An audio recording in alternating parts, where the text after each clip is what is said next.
YouTube community.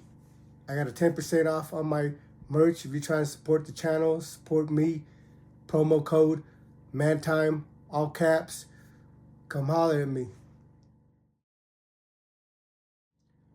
Who's your emergency contact? Who should we notify in the case of death? Welcome to the USP, where I spent the last 2+ decades of my life. When we was in Atwater, before I got shipped out, we had a few different things that happened with the homies that made the administration and the SIS over there kind of got tired of us. But you know, you're in the penitentiary. I don't know what the administration is supposed to expect, especially if you're a car that's trying to conduct yourself with integrity.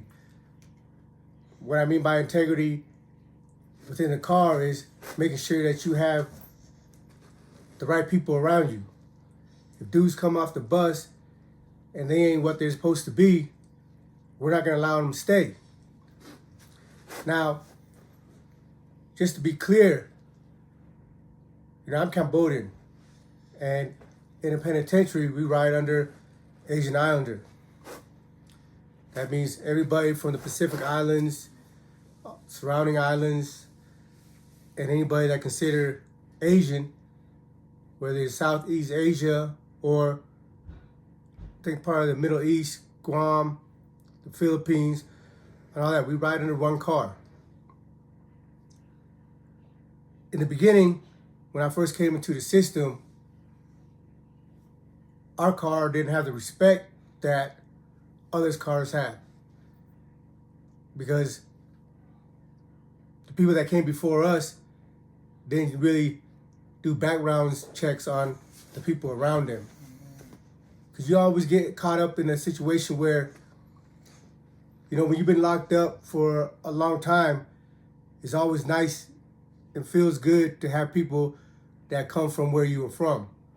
So if you're from Hawaii, you've been locked up for whatever, 10-something years, then you get a homie that come through that's from Hawaii.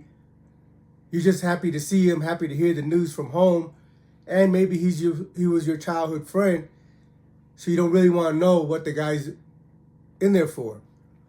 You know, we had a lot of instances like that, you know, prior to me getting in a position of being able to dictate and have a say in how we conduct ourselves as a car. So for me, I really don't care if you're my brother, my cousin, or my homies that I grew up with since we were babies. If you're not right, you're not gonna be living around me. You know, when I first hit the feds and entered Lompoc, you know, I had a conversation with my little brother. He was out here doing his thing, doing whatever he was doing. He was running around with the homies and all that. And I got on a phone call with him and I told him, listen, man, you already know what this leads up to. You know, the homies out there running around, they're a little while, and eventually they're gonna get caught up. You know yourself better than anybody else. If you know that you're not gonna be able to deal with the situation, then I would advise you to not fuck around. Because at the end of the day, if you get caught up, homie, and you end up on the yard with me and you're foul, I'm letting you know I'm gonna have to deal with you. Because this is not just something that I'm preaching. This is something that I live by. I have a lot of friends that are doing time because other dudes around them couldn't hold their water. And I'm just adamant about the way I feel about these individuals. And my brother, he took my advice and he didn't, you know, run around in the streets, but he did his thing and he's still doing his thing and he's good. But he's not putting himself in a situation where he's gonna have to make that choice. And that's just for anybody. Everybody knows, I mean, we can give the illusion, we can pretend that we're this and we're that.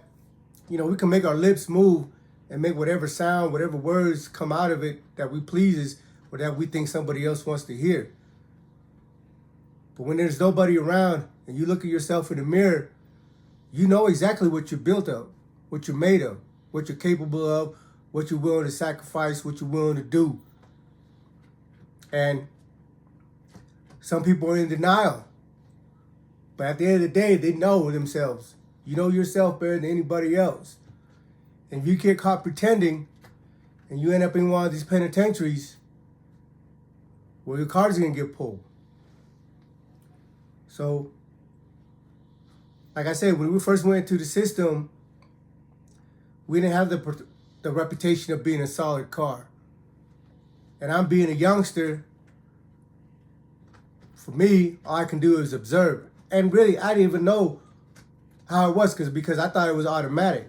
But I had told you that I had get into, not an incident, but a little interaction with the homie Bolo, Crip homie. He's half Hawaiian, half black, out of LA. And I was trying to play chess over there at the Crip table. And when it was my turn, long story short, he sat on the table and he was like, oh, we ain't playing chess no more. We're watching a movie or whatever. But, I felt the vibe. The vibe was like, who the fuck are you? Why are you over here in my area? We don't know you. That was the vibe. I couldn't really take offense to it because that's their area. That's their territory. And I'm over there. Really, not even as a guest. I'm just walking around the unit and observing. And I knew a couple of them dudes that, since I've been there, and they were playing chess. And I just thought maybe I get next. But obviously I couldn't get next. So after that exchange, Bo was a big dude. And after the exchange, this is my first kind of like incident where I'm contemplating how do I go about this. Because he didn't disrespect me or anything, but at the same time, I was a little like put off because I know I'm good. I know all my shit checked out. And the vibe that he got was like, who the fuck is you? We don't know you, and so on and so forth.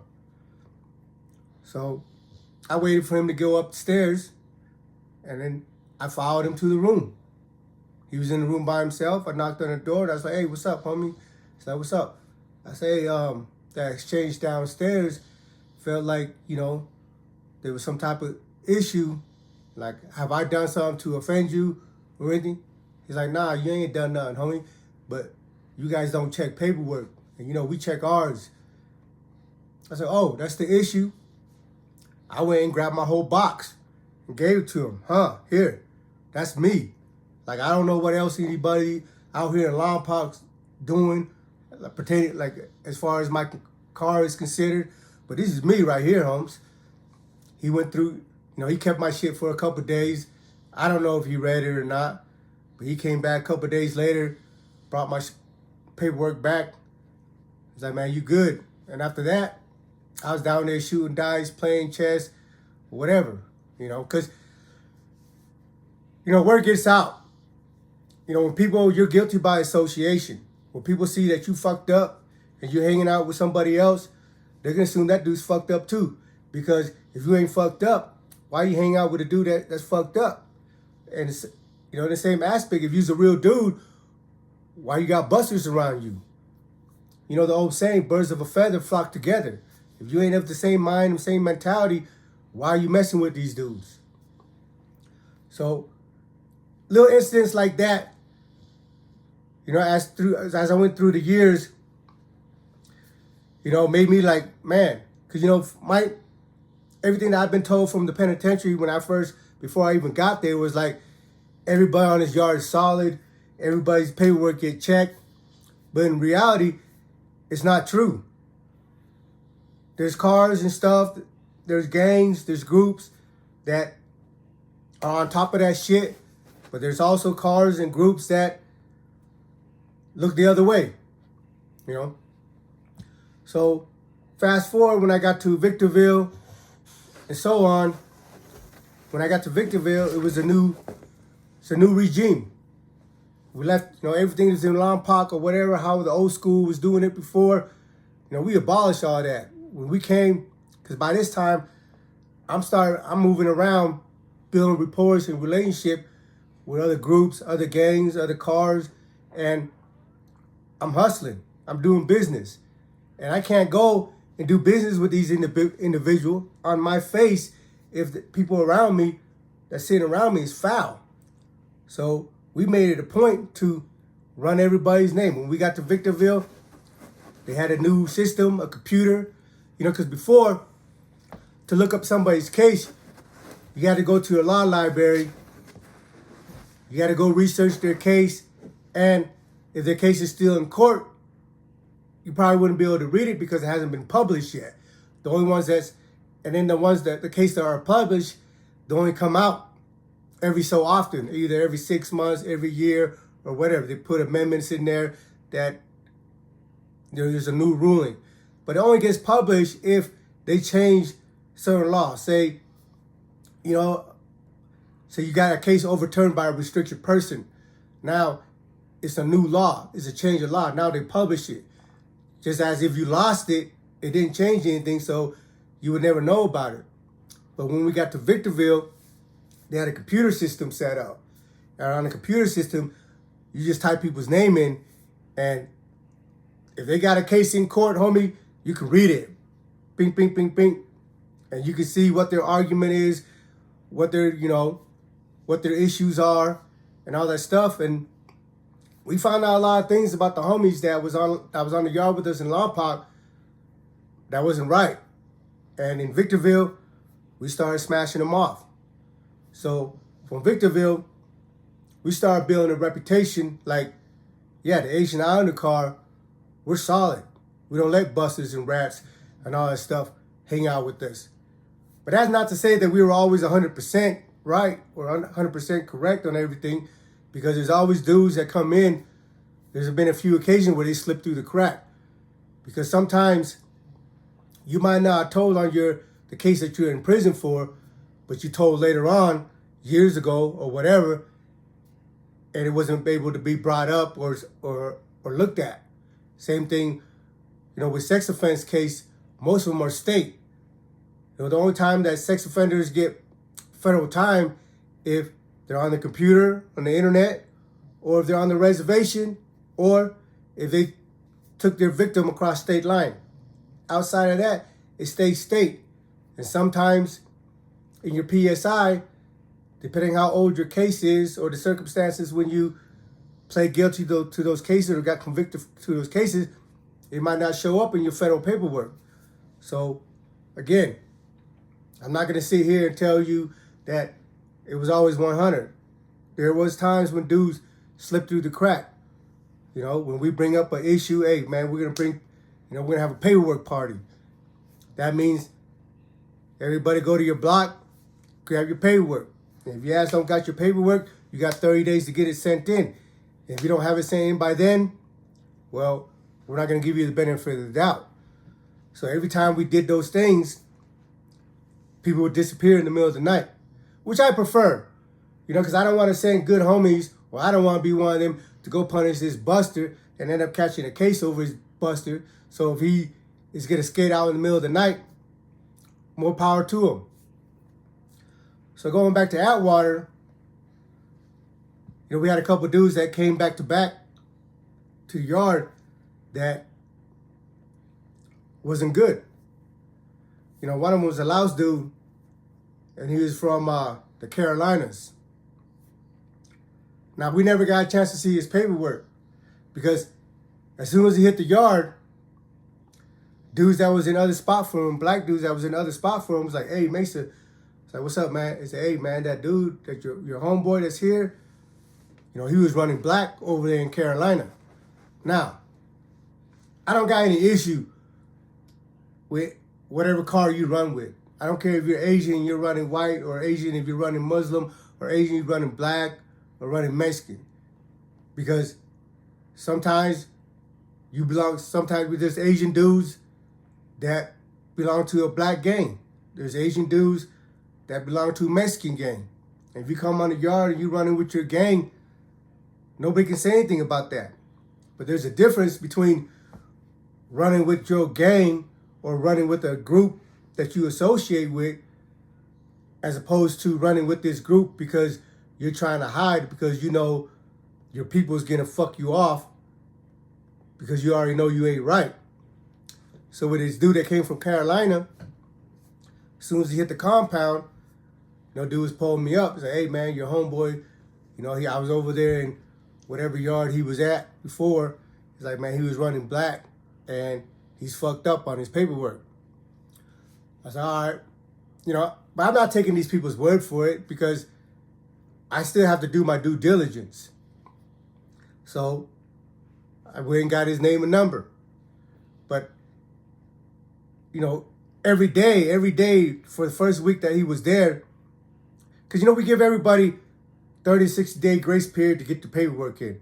Because we know, like, right now in the federal penitentiary, you can't have your PSI no more.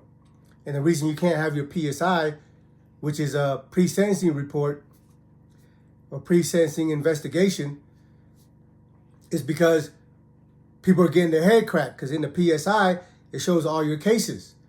It shows if you pled guilty, if you took a deal.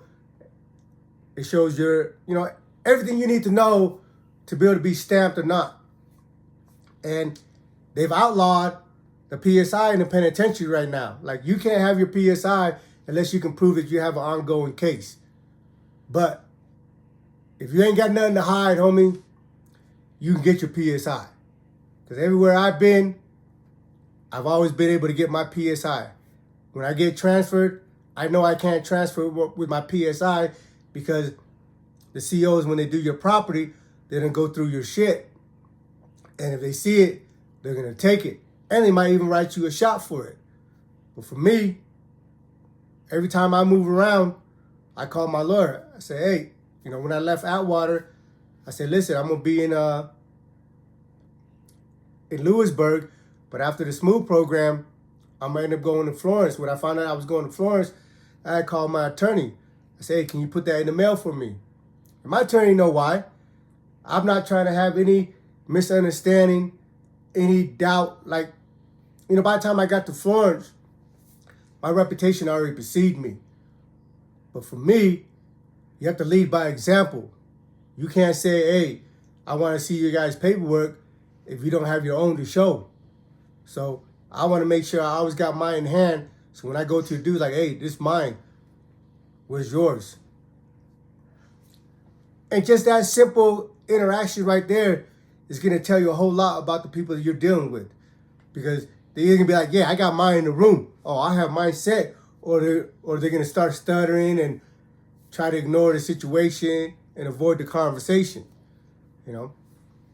So we got this dude that comes in there and he's foul, right?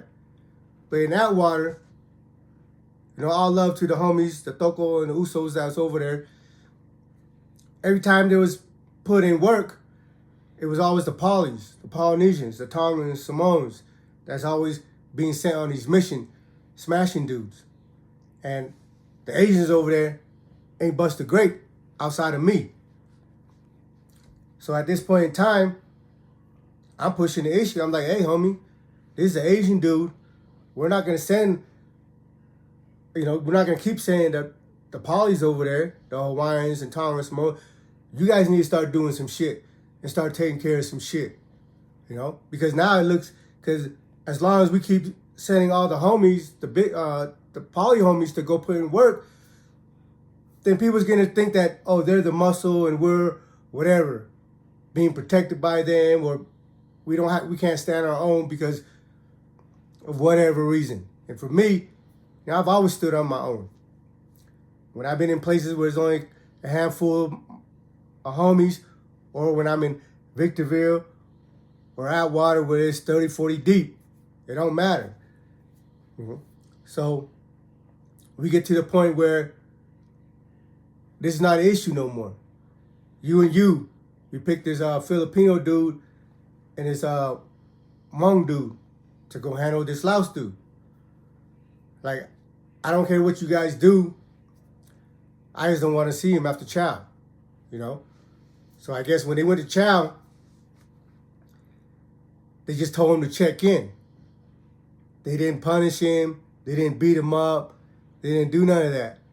They just told him to check in, and he checked in. So a couple of my homies come back to me, and they're like, Dad, Mason, what we doing? We just gonna let motherfuckers walk off the yard now? And, I was put in a bad spot. Like, I can't really say anything. I sent these dudes to go, we nominated these dudes to go handle the business. I mean, they got rid of the dude, but they didn't make an example out of him. They didn't smash him. And, for us, we don't let people just walk away. You can sneak away off on your own in the middle of the night, but once we find out you foul, we take offense to that. We take it like you disrespecting us because you foul, but you still sitting here like we ain't gonna do a fucking thing to you. So when these dudes let this dude walk, some of the homies felt some type of way. So fast forward a little bit, going to the story that I mentioned before where I was hiding in the bunk after I went into another block and smashed this Laos dude. Bryson came to me and said, hey man, dude's fucked up, man. But he wasn't fucked up on his paperwork. He was just fucked up as being like, a piece of shit. Stealing from the homies at other spot. Just a grimy ass dude. So Bryson's like, what you gonna do? I said, don't worry about it. I'll go deal with it. He goes, we're gonna let him walk off again? He's, Bryson's like, oh, we're gonna let him walk off, bro? I said, no, I'm gonna go see him in the morning. I'm gonna deal with it. And I did. I went over there and I smashed him. Left the whole cell bloody. Rolled him up in a blanket because the dude wouldn't knock out. Like, I was beating his brains in, but he just wouldn't knock out, go unconscious, And I was just like, man, just pretend you're unconscious so I can stop and leave, But the homie that was with me, the homie Alo, Simone homie from Alaska, with all the bloods, when he started seeing all the blood splattered and just squirting and stuff, he got kind of spooked.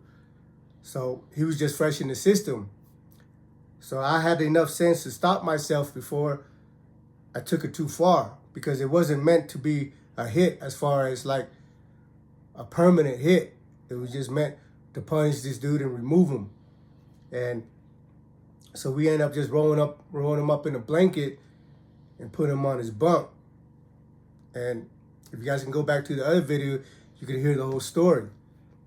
So anyway, so after I did that, I made an example, really, just far as like letting my community, the Asian community, know that, dude, we have a reputation to uphold as far as being on convict time, because we interact with a lot of different groups. We do a lot of business with a lot of different groups.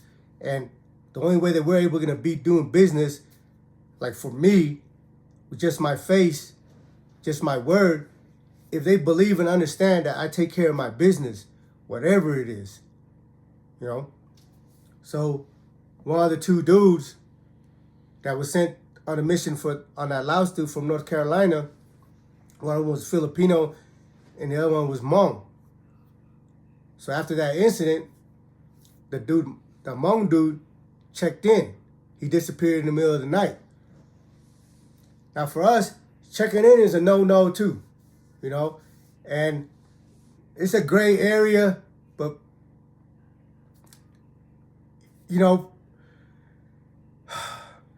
when you check in, you're saying you're a coward, right? That you don't want to face the consequences or that you're foul. And either way, either of those things isn't something that we want around us. So he checks in and gets transferred. Well, they don't know we keep communication with all the homies in different spots. So when he got to the transit I think he went through Victorville. So wherever you're going, the bus takes you from Atwater, and it's a few hour drive down to Victorville, and they put you in a unit for Victorville until your plane comes or another bus comes and takes you to your other destination. So Victorville has a little unit in there that acts like a transit. So when he got put there, we already had a homie, Cap. Now the homie Cap is home now. He was part of the Rico, when they Rico to Glendale out of Utah, they gave him 57 years. And they should have never gave him 57 years. But out of the grace of God and, and then making things right that was wrong, he came home. He won his case from the First Step Act and the Johnson case. A lot of those dudes from Glendale, they all got back. They all got their time back and they're all home. And, man, it's lovely. But he was over there and he was on the yard with that dude, that Hmong dude. And he was like, oh, what's up, homie? Yeah, because he doesn't know why the dude's over there. And the dude's telling him a story, whatever. He put in some work in Atwater. That's why he's over here, this and that. So the homie emails us like, hey, yeah, I got the homie over here. We kicking it. We waiting to get transferred. And the homie's like, who? Who's over there? And they're like, oh, so-and-so. I forget his name. He was only on the yard for a little minute. So the homie hit him back up. It's like, hey, man, dude, he disappeared in the middle of the night. So when the homie finds out that whatever that dude was telling the story about how he left Atwater wasn't true, the homie went into his cell and punished him. Beat the brakes off of him. I tell that story just to emphasize that when you're in the penitentiary, you can run, but you only can run for so long before it catches up to you.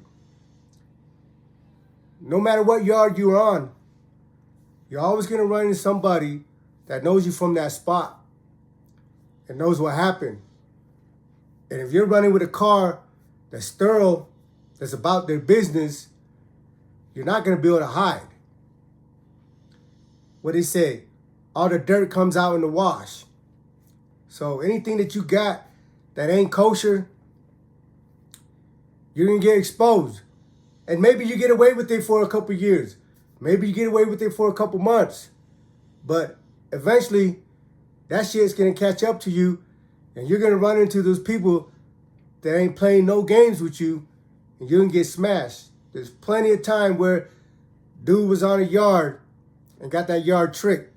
That he was a thorough dude. That he was good. And then when they left, went somewhere else, got smashed all the way off. So again,